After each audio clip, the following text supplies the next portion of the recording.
Inclusive by design means to me that we do things on purpose, we do things with intention, whether that be the way that we shape our services internally, so our people all feel heard and they all feel belonging within it, or it's about the way we reach out to communities, understand those communities and make sure that our services truly are inclusive. One of the challenges I set my teams is, as we developed our new community risk management plan, is how do I answer the exam question, which is Essex County Fire and Rescue Service inclusive in terms of the service it delivers to its public? And I think often we don't challenge that. We look a lot internally, we look a lot about internal culture, and that's absolutely vital. But I think we need to do more as a sector to start thinking about who are those communities, and the services we deliver shouldn't just be one size fit all. They should be tailored to those communities, and to do that we need to understand them more. So inclusive by design is exactly that. It's intention to make sure that services are inclusive for the people that work for them, so they have the best possible environment in which to flourish, to result in services that are inclusive for the communities that they serve.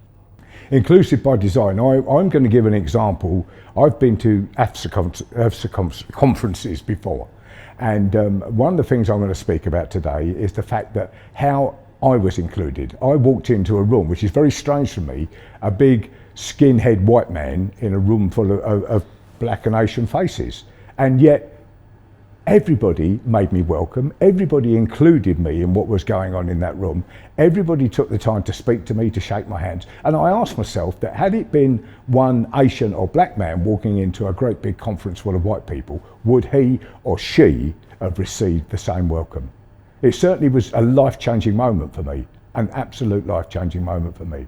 Inclusive by design means that you're thinking about this from the outset, and so when we're looking to increase the diversity of the workplace, we know why, and we provide an explanation into the service, but also into our communities that we serve, so people understand it's not just about hitting a target, it's about ensuring that our communities are reflected by the people who work in our organisation, and we design it that way, and we design our access to services, we design our access back into the service, we design things for the people who work in our service to make sure that they are reflective of their needs, responsive to their needs, and we deliver better outcomes all ends up. Inclusivity isn't an accident. We have to build it. Unfortunately, we have to build inclusivity and awareness and understanding and everything that comes with inclusivity into everything we do. So for me, it's a challenge. How are we designing inclusivity? How are we improving our inclusivity? How are we embracing a sense of belonging and understanding and making everybody feel that they are important and heard and valued? And as I said, those things don't happen overnight. So for me, that means how are we going to design it into the processes that we've already got? And I love the title of today's conference, which is Inclusive by Design. Now, I happen to think I'm inclusive by design, and I'm going to speak a little bit about that today at the conference.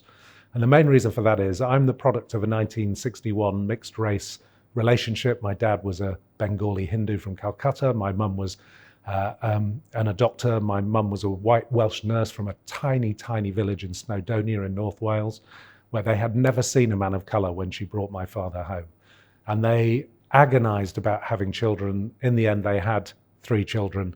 They were worried how mixed race children would be seen in this country. And our upbringing, which we kept from our parents, was pretty tough. We grew up in all white towns. We went to all white schools. And the thing about being mixed race, and you never hear people talk about mixed race, but the thing about mixed race is you feel dislocated everywhere. You know, it was as hard for me to be in a room of my Indian relatives as it was to be in the rooms I'd experienced for the rest of my next 57 years, which were mostly white male rooms. And it was just as hard to be in either room. And if you have to see it to be it, what's interesting is I never saw anyone that I could aspire to be apart from my father, who was a brilliant role model, but you are looking for other people, and I was never going to be a doctor. I'm not good at science.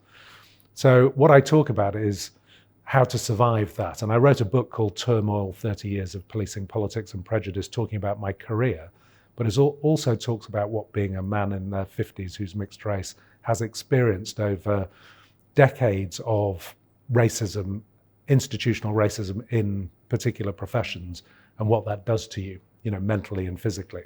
Now, I always thought, I'm an optimist, it's getting better, but it only gets better when leaders make it so. So if you want to be inclusive by design, you need to change your culture, you need to appreciate where you're coming from, and that means leaders have to appreciate what being inclusive by design means. I think inclusive by design to me can mean a number of different things. It can mean at a community level, actually local councils and even government policy helping to create and foster conditions for inclusion to happen by creating spaces, places and opportunities where we can come and learn about our differences, but also just as much what we have in common and how a diverse society can thrive and feel cohesive and united. But it's just as much also about the work that employers and workplaces can play to foster a sense of strong community inside the office, inside the workplace as well. And so seeing the great work that AFSA is doing to foster cohesion and inclusion inside the fire service, and how this can knit new connections between people across all teams in the emergency services to understand their differences better and to work together as a thriving team, I think can make a real wider difference to communities. We want to see more employers embody this good practice, and we want to see the good work shaped here shared more widely across different sectors.